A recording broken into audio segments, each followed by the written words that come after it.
Hi, I'm Tony Vlahos for ExecuNet, and I want to introduce you to my guest and dear colleague, Andrea Briscoe. She is a renowned senior-level executive coach, diversity specialist, and professor with expertise in helping people at your level create an impactful go-to-market plan and successfully implement it.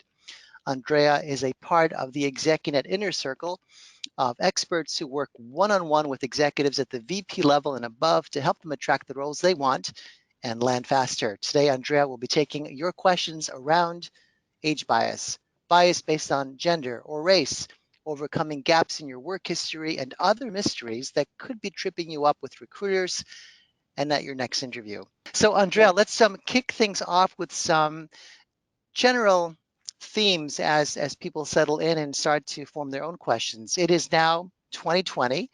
It's not 1920 or 1960. If I look at the presidential candidate field, I think 4 decades separate the oldest person who's like 80 from the youngest, Pete from, is it Indiana? I forget, who's like 38 or so. So we're hiring people who are older for the presidential role. So when we think about biases based on age or race or gender, I guess the question is it as prevalent as we believe, as it used to be? What's your sense about that? You work with so many people who tell you otherwise, I'm sure, but I'd like your take on that. Sure. So, I think that when you think about ageism, I think it's a two-way street, and it also depends on who's in front of you. So if you're talking with someone who's in their 50s, 60s, or late 40s even, then they think about, oh, well, it must be, I'm not getting the kind of traction that I used to get.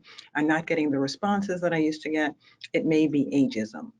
Now, the other side of that coin is the, millennials, as we'll call them, or the folks, and it may not even be millennials anymore, the 20-somethings, 30-somethings who say, oh, I'm not getting the roles that I want. It must be ageism.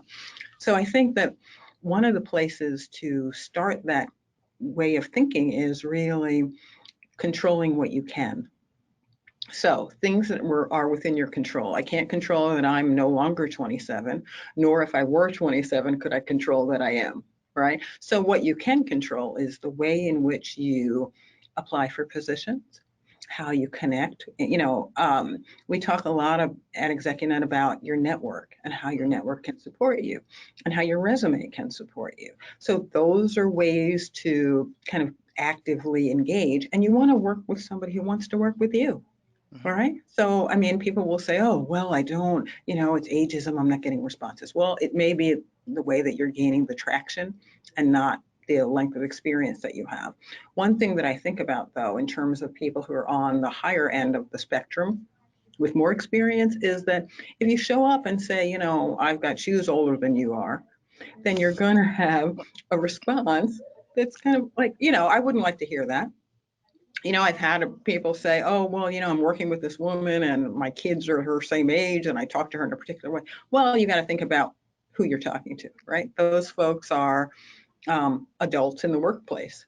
Some of us who are 20 years older than them may think of them like, oh, my kid is that age, but you got to kind of temper your comments or keep that in your head, right? Instead of speaking it out loud.